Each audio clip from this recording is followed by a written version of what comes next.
Our next section is about board discussion on the possibility moving the start date of school. So let's go ahead and chat about that a little bit. Dr. Matthews.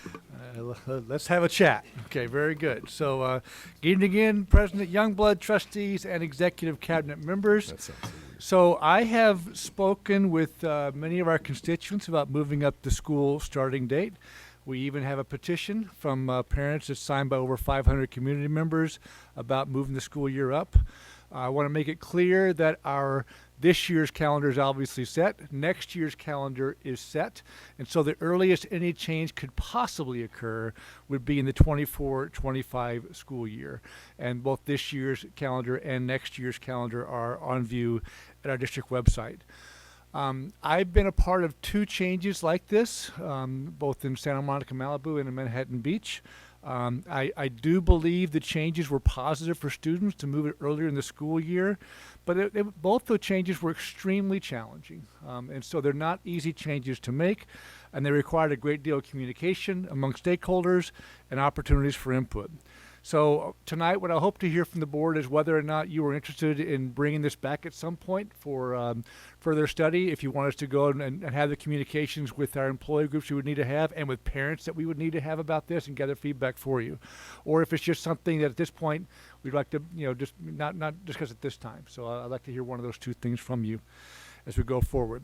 So some possible benefits and challenges to this. First of all, starting school earlier would put us more in line with other school districts in the area. In the 22-23 school year, we began school on August 30th. That makes us the latest unified, that's TK through 12, school district in Orange County. And for examples, during the week of August 15th, we had 9 districts start, and you can see those districts there. The week of August 22nd, there were 2 unified districts that began school that week, and then the week of August 29th, it was us. And so it would put us more in line. Secondly, and there's lots of other smaller advantages to this too. And to me, the biggest change that we saw in terms of helping students out was that if we do it right, we can make the first semester end, if we were looking at this school year, final exams would be next week, and we would end the school in the first semester before winter break. And what that did for students in both my previous districts was it gave them a true winter break where they weren't studying for finals, they didn't have anything looming over them. And I heard personally from dozens of students saying that was a game changer for them because school's stressful for kids. And so to have that change was a big deal for them. It would mean that the first semester would be slightly shorter than the second semester, but we do have testing in the second semester, and they don't have to be equal. And so that's always one of the things out there, too. There would be more time for students to prepare for AP and IB exams if we started the school year earlier, because those tests are always set in early May. That being said, our results are really good. And so I don't know if that should not be our main reason for doing it, but every AP teacher would appreciate 1 or 2 more weeks to prepare their kids for that. I do know that we do have conflicts right now. We have some students who want to take courses at local colleges, and those colleges begin in the summer before our year ends in the spring. And so that would help them out. And finally, for parents who are athletes, we know that summer practices start in August or even late July at some points. And so starting the school year earlier would mean that families don't need to take as much of their summer away because it would be closer to the school year when we got that in. But there are some challenges with this. And the main challenge is this benefits high school students in many ways. It's a great thing, I believe, for high school students. It has really no benefits for elementary students other than the fact that those elementary students will eventually be high school students, right? And so it does benefit them that way. And I've heard suggestions of having different schedules for elementary, and that's just, I mean, you keep families together. That's what we do. So it is a unified effort with all along this.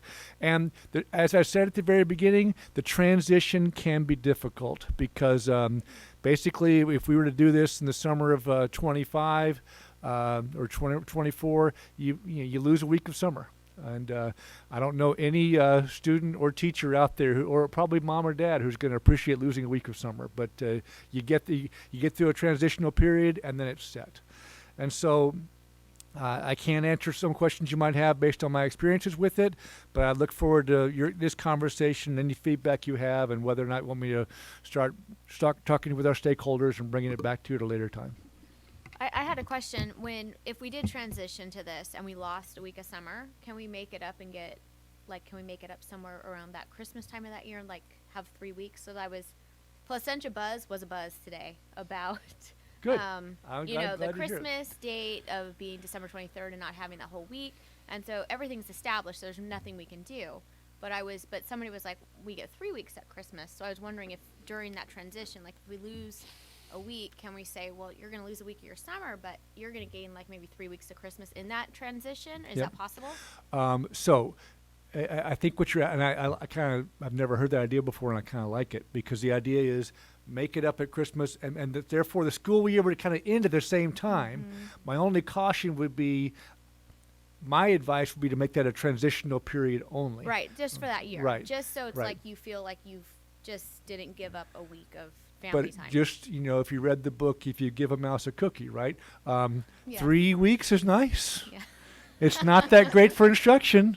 It's not, middle of the year stuff is not that great. And so, but yeah, transitionally, it could be an outstanding, kind of a placating idea, right? Mm-hmm. Yeah. Okay.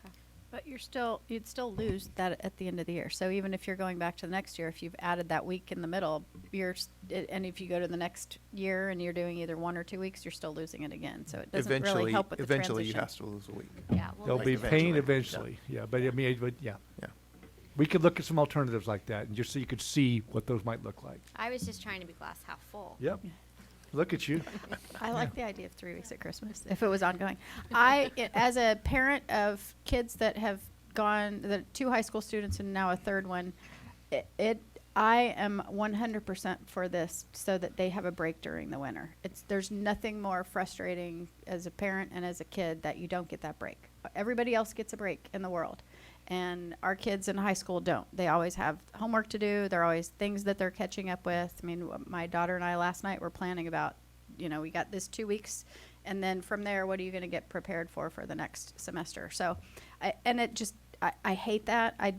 They really deserve a mental break, and so I am totally for changing it for them. I think that if it impacts elementary, eventually when they get to high school, they'll appreciate that.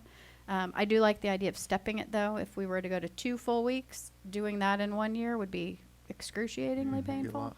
Mm-hmm. But I think that definitely we need to have that discussion, and ending it at the semester would be awesome. Yeah, and definitely the parent input and the community and all the staff and everybody's input, for sure. I got feedback from a few teachers that teach in other districts that have kids in our district, and they welcomed it, saying that would be great because it's on the same page, and they don't have to find that interim childcare. But then I also had people that were they like how summer ends at the hottest part, and there are other districts that aren't close. So it was really mixed feedback. So we need to get a lot of feedback from people. Yep. But I'm not against it. Like you mentioned, like this year we had, I think, 2 football games before school even started, which the stands were pretty empty, and that was kind of it's a bummer. Yeah, you lose those 2 weeks. So, but I grew up in Indiana, and we started it way earlier, and we were done by the end of May. Yep. And so it was a really odd transition coming out here. But honestly, I liked being done, and having the whole June and July, and not the way it is here. So I don't know. It's just. It also aligns with college. I think that's one of the bigger things is college That semesters truly are does, done at winter break. Yep. Right. And then they're done by May. So. Yep. I really like the idea of ending the semester at during the holiday break, but I also really caution trying to be too aggressive too quickly. Mm-hmm. Do a week, wait a couple years, and go reevaluate.